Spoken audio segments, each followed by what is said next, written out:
Hello ছোট বন্ধুরা, আজ তোমাদের জন্য আছে গর্বিত আম গাছের গল্প। অরণ্যের এক শান্ত গ্রামে ছিল একটি বিশাল ও গর্বিত আম গাছ। গাছটি খুব উঁচু, ডালপালা ছড়ানো, আর গ্রীষ্মকালে মিষ্টি মিষ্টি আমে ভরে যেত। তাই সবাই তাকে দেখে বলতো, ওই তো বনের সবচেয়ে বড় আর সুন্দর গাছ। এই প্রশংসায় আম গাছের মনে গর্ব ঢুকে পড়েছিল। সে ভাবত, আমি সেরা, আমার মতো ফল আর কারো নেই। একদিন এক ছোট্ট পাখি উড়ে এসে আম গাছের ডালে বসল। পাখিটি খুবই ছোট, কিন্তু তার কণ্ঠ ছিল মিষ্টি। সে প্রতিদিন সকালে গান গাইত, আর তার গান শুনে বনের অন্য প্রাণীরা খুশি হতো। পাখিটি বিনয়ের সাথে আম গাছকে বলল, আম গাছ দাদা, আমি কি তোমার ডালে একটা ছোট্ট বাসা বানাতে পারি? বৃষ্টি আর রোদ থেকে বাঁচতে আমার আশ্রয় দরকার।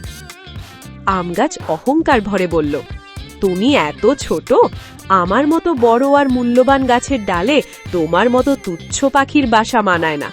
আমি শুধু বড় পাখি আর সুন্দর ময়ূরদেরই জায়গা দিই। ছোট পাখিটি মন খারাপ করে উড়ে গেল, কিন্তু সে হাল ছাড়ল না। কাছের এক সাধারণ ঝোপে সে ছোট্ট বাসা বানালো।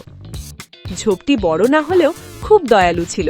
সে বলল, ছোট হলেও আমি তোমাকে আশ্রয় দিতে পারি, এখানে তুমি নিরাপদে থাকবে। পাখিটি খুশি হয়ে সেখানে থাকতে লাগলো। কিছুদিন পর গ্রীষ্ম এলো। আম গাছের ডাল ভরে গেল পাকা আমে। সবাই আম গাছের প্রশংসা করল। আম গাছ আরো অহংকারী হয়ে উঠল।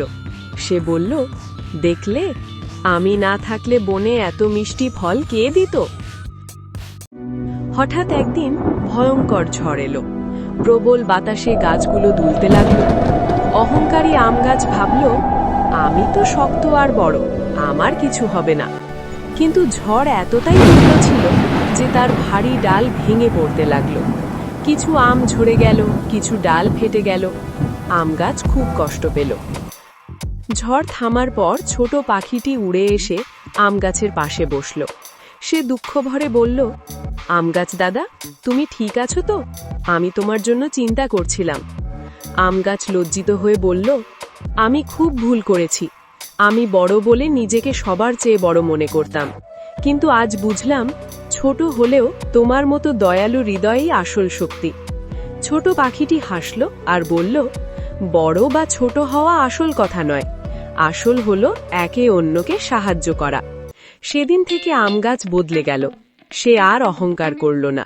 সে ছোট পাখিটিকে তার ডালে বাসা বানাতে দিল। পাখির মিষ্টি গান আবার বনে ছড়িয়ে পড়ল। আম গাছ বুঝল, বিনয় আর দয়া থাকলেই সত্যিকারের বড় হওয়া যায়। এই গল্পটি আমাদের শেখায় যে অহংকার মানুষকে বা গাছকেও একা করে দেয়, আর বিনয় আর দয়া সবাইকে কাছাকাছি আনে।